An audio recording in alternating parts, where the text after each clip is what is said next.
नमस्कार, आप देख रहे हैं द केएन न्यूज़। मैं हूं आपके साथ अलका तिवारी और आज हम बात कर रहे हैं उस भीषण विमान हादसे की जिसने पूरे देश को शोक और स्तब्धता में डाल दिया है।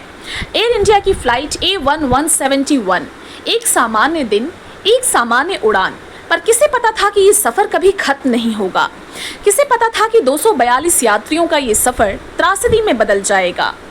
गुरुवार को अहमदाबाद एयरपोर्ट से लंदन के लिए उड़ान भरने वाली एयर इंडिया की बोइंग 7878 ड्रीम लाइनर कुछ ही मिनटों बाद तकनीकी गड़बड़ी के चलते दुर्घटनाग्रस्त हो गई। इस विमान में कुल 242 लोग सवार थे, जिनमें से 241 की मौत हो चुकी है। ये देश के इतिहास की सबसे बड़ी हवाई दुर्घटनाओं में से एक बन गई है। हादसे के एक दिन बाद टाटा समूह के चेयरमैन एन चंद्रशेखरन ने एक गंभीर, भावुक और जिम्मेदाराना बयान जारी किया। उन्होंने इस दिन को टाटा समूह के इतिहास का सबसे काला दिन कहा। उन्होंने कहा, जब टाटा सन्स ने एयर इंडिया को अधिग्रहित किया था, तब हमारी पहली और सबसे बड़ी प्राथमिकता थी यात्रियों की सुरक्षा, और इस पर कभी कोई समझौता नहीं किया गया।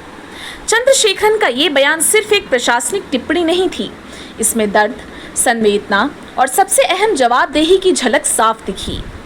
उन्होंने एयर इंडिया के सभी कर्मचारियों को एक आंतरिक संदेश भेजते हुए लिखा, ये बहुत कठिन क्षण है। कल जो हुआ वह समझ से परे है। हम शोक में हैं। एक व्यक्ति को खोना एक त्रासदी है, पर एक साथ इतने सारे लोगों की जान जाना वह शब्दों से परे है।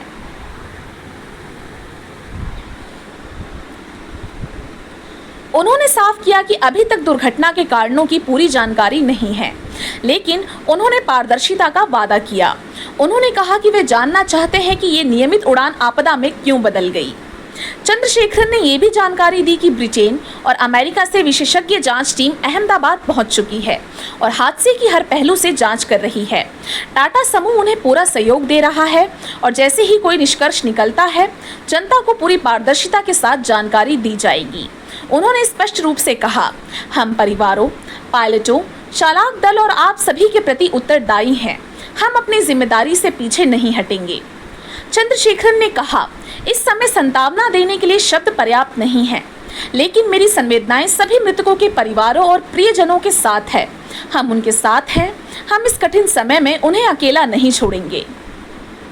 इस समय अफवाहें और अटकलें चारों ओर फैल रही हैं। चंद्रशेखरन ने समाज और मीडिया से अपील की, इस समय धैर्य रखें। हम भी आपकी तरह जानना चाहते हैं कि क्या हुआ और हम जान कर रहेंगे। उन्होंने भरोसा जताया कि प्रशिक्षित जांचकर्ता सच्चाई तक पहुंचेंगे और उसके बाद जो कुछ भी सामने आएगा वो सबके साथ साझा किया जाएगा। टाटा समूह की छवि और जवाबदेही। टाटा समूह को भारत में गौरव, ईमानदारी और सार्वजनिक सेवा भावना के लिए जाना जाता है, और इस हादसे के बाद चेयरमैन का ये रुख दर्शाता है कि टाटा समूह सिर्फ मुनाफे के लिए नहीं, बल्कि मानव जीवन की सुरक्षा और गरिमा के लिए भी प्रतिबद्ध है। उन्होंने कहा, हम इस त्रासदी से कुछ सीख कर आगे बढ़ेंगे और सुनिश्चित करेंगे कि ऐसी घटनाएं दोबारा ना हो। द केएन न्यूज़ की ओर से हम टाटा समूह के इस रुख का सम्मान करते हैं, जहां न केवल शब्दों में संवेदना दिखी, बल्कि जिम्मेदारी और पारदर्शिता का वादा भी दिखा। हम भारत सरकार, डीजीसीए और अंतर्राष्ट्रीय जांच एजेंसियों से ये अपेक्षा करते हैं कि इस हादसे की निष्पक्ष जांच की जाएगी और जिन कारणों से ये दुर्घटना हुई उन्हें स्पष्ट, जवाबदेह और सार्वजनिक रूप से बताया जाएगा। हम उन 241 लोगों को श्रद्धांजलि अर्पित करते हैं जिन्होंने इस हादसे में अपनी जान गंवाई। द केएन न्यूज़ की पूरी टीम पीड़ित परिवारों के साथ खड़ी है। अगर आप इस वीडियो को देख रहे हैं तो हम आपसे अनुरोध करते हैं कि इस कठिन समय में गलत सूचनाएं साझा ना करें। सरकारी और प्रामाणिक स्रोतों से ही अपडेट लें। धन्यवाद। मैं हूं आपके साथ अलका तिवारी और आप देख रहे थे द केएन न्यूज़। फिर मिलेंगे एक नई रिपोर्ट के साथ। जय हिंद।